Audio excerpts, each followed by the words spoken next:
రైతుల నుంచి ధాన్యం కొనుగోలు చేసిన వ్యాపారి ఉడాయించడంతో డబ్బులు రావనుకున్న ఆందోళనలో ఉన్న రైతులు ఎస్ఐ రవీంద్రకు ఫిర్యాదు చేశారు. ఎస్ఐ రవీంద్ర ప్రత్యేక చొరవ చూపి వ్యాపారస్తుల నుంచి డబ్బులు వసూలు చేసి రైతులకు అందించడంతో రైతులు ఆందోళనతో ఎస్ఐ రవీంద్రకు కృతజ్ఞతలు తెలియజేశారు.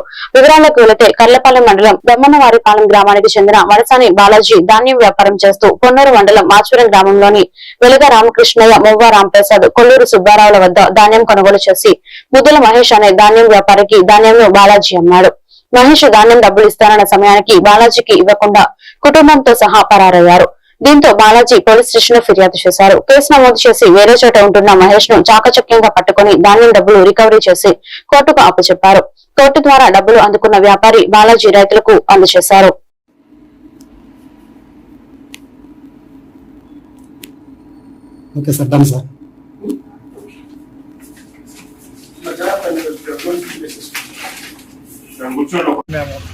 బాలాజీ గారికి ఇస్తే వాళ్ళు ఇంకొక బ్రోకర్కి ఇస్తే ఆ బ్రోకరు ఇల్లు వదిలిపెట్టి డబ్బులు మిల్లుల దగ్గర వసూలు చేసుకొని వెళ్ళిపోయాడు. వెళ్ళిపోతే వాళ్ళని పాపం బాలాజీ గారు తీసుకొచ్చి పోలీస్ స్టేషన్కి మా డబ్బులు మాకు ఇప్పించారు. పోలీస్ శాఖ వారికి, వారి పై అధికారులకి మా ధన్యవాదాలు. కర్లపాలెం ఎస్ఐ గారికి, సిఐ గారికి, డిఎస్పీ గారికి, వాళ్ళందరికీ మా ధన్యవాదాలు. నమస్తే అండి, నా పేరు మాడసాని బాలాజీ. నేను ధాన్యం వ్యాపారం చేస్తూ ఉంటాను. మరి మాచవరంలో పాత ధాన్యం నేను రైతుల దగ్గర కొని మరో వ్యక్తికి ఇవ్వడం జరిగింది. అతను వేరే ఊరు ఇక్కడి నుంచి వెళ్ళిపోవడం జరిగింది. నమ్మకంగా మమ్మల్ని మోసం చేశారు. మేము కర్లపాలెం ఎస్ఐ గారికి రిపోర్ట్ చేయడం జరిగింది. అయ్యా, మమ్మల్ని మీరు కాపాడాలి, ఇట్లా పలానా వ్యక్తికి ధాన్యం ఇచ్చాము, అతను వెళ్ళిపోయడానికి మేము తెలియజేసుకున్నాము.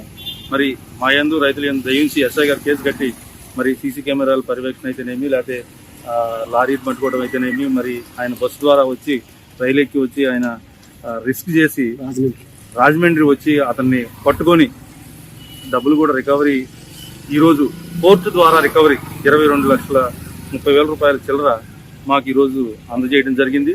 మరి ఇంత సహాయం చేసి నా కుటుంబాన్ని మరియు రైతుల ఆవేదన అర్థం చేసుకుని రైతుల కుటుంబాలను కాపాడిన ఎస్ఐ గారికి మరియు సిఐ గారికి, డిఎస్పీ గారికి, ఎస్పీ గారికి నా మనపూర్వక ధన్యవాదాలు తెలియజేస్తున్నాను.